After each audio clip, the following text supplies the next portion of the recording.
नमस्कार, शासन पक्ष में आपका स्वागत है। मैं हूं आपके साथ डीपी ओझा। मैं इसमें मौजूद हूं वार्ड नंबर 250 में, जहां आम आदमी पार्टी की दिल्ली प्रदेश महिला विंग अध्यक्षा श्रीमती सारिका चौधरी कार्यकर्ताओं के संग मैं भी केजरीवाल हस्ताक्षर अभियान के तहत डोर टू डोर किया जनसंपर्क, जाना पब्लिक की राय, कहा दिल्ली में हो रहे विकास कार्यों से बौखलाई भाजपा आम आदमी पार्टी के नेताओं को मनगढ़ंत और फर्जी मुकदमा में फंसाकर जेल में बंद करवाने का कर रही है काम। आज का हमारा मेन उद्देश्य यहाँ पर ये है कि हम रोज जा रहे हैं, जो कि हम दिल्ली के जगह जगह पर जा रहे हैं, लोगों से बात कर रहे हैं और लोगों को समझने की कोशिश कर रहे हैं। जिस तरीके से मोदी जी ने कहा है कि अरविंद केजरीवाल जी को जेल के अंदर डाल देंगे, इससे पहले उन्होंने संजय सिंह जी को, मनीष सिसोदिया जी को जेल के अंदर डाला, सत्येंद्र जैन जी को भी जेल के अंदर डाला है और मनीष जी को कहा है कि उन्होंने शराब का घोटाला किया है। शराब घोटाला आज तक उन्होंने एक प्रूफ भी नहीं दिखाया है कि शराब घोटाला कौन सा शराब घोटाला हुआ। उन्होंने भी कहा है कि भाई आप खुद दिखाइए, मनी लॉन्ड्रिंग कहाँ हुई वो लेके आइए। और जो हमें पता था कि आज बेल मिल जाएगी, पता चला रात ही रात क्या सीन क्रिएट हो गया, उनको बेल नहीं दी गई। तो और संजय सिंह जी को इसलिए जेल में डाला है क्योंकि वो मोदी और अडानी के खिलाफ में बोलते थे, इसलिए उनको जेल में डाला। सत्येंद्र जैन जी को इसलिए डाला क्योंकि उन्होंने हेल्थ में बहुत अच्छा काम किया दिल्ली के पब्लिक के लिए।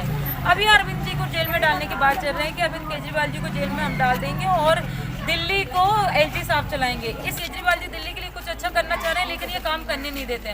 सिविल डिफेंस में कितने सारे बच्चों, कितने हजारों बच्चों को सिविल डिफेंस में लगाया। बहुत सारी महिलाएं थी, लड़कियां थी, लड़के थे, यूथ थे, जो बच्चे थे जिनको बेरोजगार थे बेचारे, उनको रोजगार मिला। और उनको क्या किया, एक झटके में उन्होंने कह दिया कि उनको हटा दो, उनकी जरूरत नहीं है, वो काम नहीं करते। आपने कितने घरों को बेरोजगार कर रखा है। एक तो आप रोजगार देते नहीं है, दूसरा अरविंद केजरीवाल जी अगर कुछ अच्छा करने की कोशिश कर रहे हैं, चाहे आप फ्री बिजली की बात करो, चाहे फ्री पानी की बात करो, चाहे आप मोहल्ला क्लिनिक की बात करो। मोहल्ला क्लिनिक में सब महिलाओं से आप जब बात करेंगे बोलते हैं हम बहुत सारे टेस्ट कराने जाते हैं, हमारा एक भी पैसा नहीं लगता है।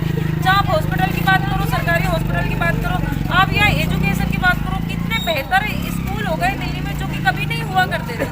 अब इनके प्लान ये हो गया कि अरविंद केजरीवाल जी को जेल के अंदर डालना है। तो हम पब्लिक से बात करने, अरविंद केजरीवाल जी ने हम सारे वॉलंटियर से बात किया, विधायकों से बात किया, काउंसलर से बात किया, तो सबका यही कहना था कि दिल्ली के सीएम आप हमारे ही रहेंगे, चाहे आप जेल के अंदर रहें या बाहर रहें। अगर आप जेल में भी चले जाते हैं तो मुख्यमंत्री आप हमारी रहेंगे।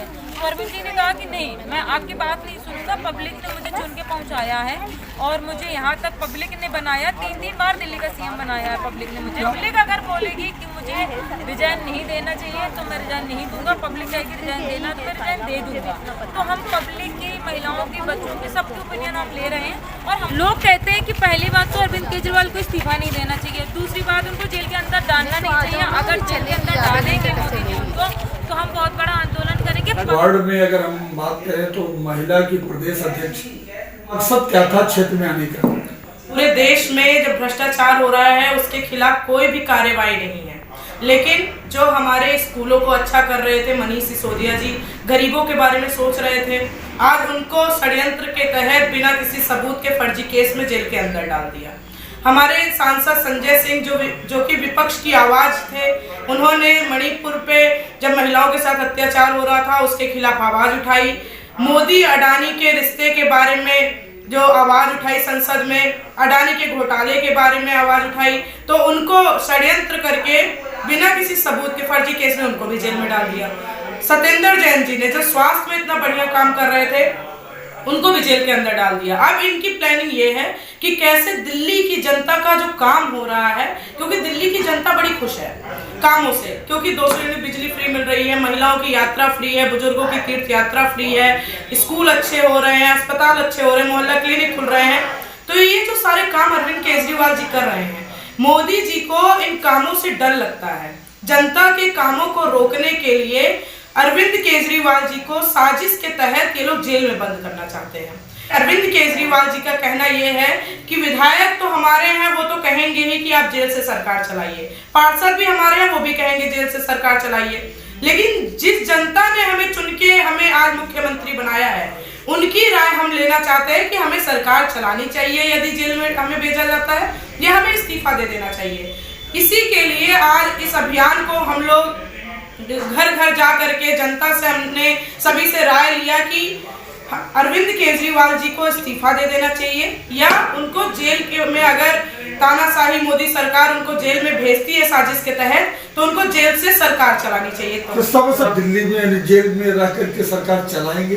बिल्कुल, जेल में ऐसा प्रावधान है कि जेल के अंदर से भी सरकार चलाई जा सकती है। और दूसरा, ये लोग जो आरोप लगा रहे हैं बिल्कुल बेबुनियाद है कि शराब घोटाला हुआ था। पहले तो मैं आपको बता दूं ये शराब घोटाला है क्या, जो ये लोग चिल्ला रहे हैं खड़े होकर के। शराब घोटाला ये था कि जो गलियों में हमारे, जहाँ पे महिलाएं रहती हैं, जहाँ बच्चे रहते हैं, गली गली में, छोटी छोटी गलियों में, हमारे यही सभापुर वार्ड की बात बताऊं आपको, 25-30 शराब की दुकान चलती है, जो कि इल्लीगल है, इल्लीगल तरीके से चल रहा है। ये भाजपा के नेता चलवा रहे हैं और उन लोग को दलाली जाती है, पुलिस वालों को दलाली जाती है, इसलिए आज ये दुकानें चल रही थी। लेकिन अरविंद केजरीवाल जी की ये सोच थी कि ये सारी दुकानें बंद होंगी, जो 25-30 दुकानें अवैध तरीके से चलाई जा रही है वो सारी बंद होगी, और एक दुकान जो कि लीगल होगी वो पुस्ते के किनारे कहीं कोने में खुलेगी, क्योंकि लोग जो है वो शराब पीना तो छोड़ेंगे नहीं। आज यहाँ नहीं मिलेगी तो दूसरे वार्ड से लाएंगे, दूसरे वार्ड में नहीं मिलेगा तो दिल्ली से बाहर से लेकर आएंगे, लेकर आना ही है। लेकिन जो 25-30 इल्लीगल दुकानें, अवैध दुकानें चल रही थी, उनको बंद करके जो महिलाएं प्रताड़ित हो रही थी, लड़कियों के ऊपर कमेंट पास किया जाता था, अब्यूज किया जाता था, उन सबको बंद करके उनका सोच ये था कि एक दुकान चले जहां से पूरा टैक्स जो है वो सरकार के पास जाए, क्योंकि वो पैसा भाजपा के नेताओं के पास और पुलिस कर्मियों के पास वो पैसे जाता था और वो सरकार तक नहीं पहुंच पाता था। तो अरविंद केजरीवाल जी की सोच थी कि टैक्स के पैसे पूरे हमारे पास आएंगे, उससे हम स्कूल बनवाएंगे, अस्पताल बनवाएंगे, गलियां बनवाएंगे, रोड बनवाएंगे, जो विकास के काम है उसमें टैक्स के पैसे को हम यूज करेंगे। लेकिन जब ये दलाली बंद हुई तो भाजपा के नेताओं को ये बहुत बुरा लगा, जिसकी वजह से इन लोगों ने ये इल्जाम लगा दिया कि इन्होंने शराब घोटाला किया था। के बीच में आप गई थी, क्या रिस्पॉन्स आ रहा था? पब्लिक, देखिए, पब्लिक को जितनी भी सुविधाएं मिल रही हैं सरकार की तरफ से, चाहे वो फ्री बिजली का हो, चाहे महिलाओं की बसों में यात्रा का हो, चाहे स्कूलों का हो, सरकारी स्कूलों का हो, सरकारी अस्पतालों का हो, जितने भी काम अरविंद केजरीवाल जी ने किया है, एक श्रवण कुमार की तरह बुजुर्गों को, हमारी माताओं बहनों को वो तीर्थ यात्रा कराने का काम कर रहे हैं। तो वो लोग बहुत दुखी हैं कि कैसे एक उनके बेटे को कैसे मोदी सरकार षड्यंत्र के तहत जेल में बंद कर रही है। अरविंद केजरीवाल जी को जेल में डाल देते हैं, कैसे सरकार चलनी चाहिए, और अगर अंदर चलेगा तो हम आंदोलन करेंगे। पीछे आइए। क्या नाम है तुम्हारा? टीचर आती है सब में, पहले से अच्छा हुआ स्कूल, बिल्डिंग नहीं बन गई है, पानी यानी कि किसी को दिक्कत तो नहीं है ना? तो किसने ठीक करवाया है, सब किसने अच्छा करवाया है? हस्ताक्षर अभियान का नेतृत्व महिला विंग जिला अध्यक्ष साक्षी गुप्ता ने किया। इस अवसर पर प्रदेश संगठन सचिव संजय बाला, मीनाक्षी चौधरी, डॉक्टर नसरीन, शिखा त्रिवेदी, मधु जुनेजा, शिव कुमारी, बिमला उपाध्याय, बबली शर्मा, नीता तिवारी, प्रदेश उपाध्यक्ष वीरेंद्र गुप्ता, फौजी, निगम पार्षद आमिर मलिक, प्रवीण मुगदल, सागर बब्बर के अतिरिक्त भारी संख्या में लोग मौजूद रहे।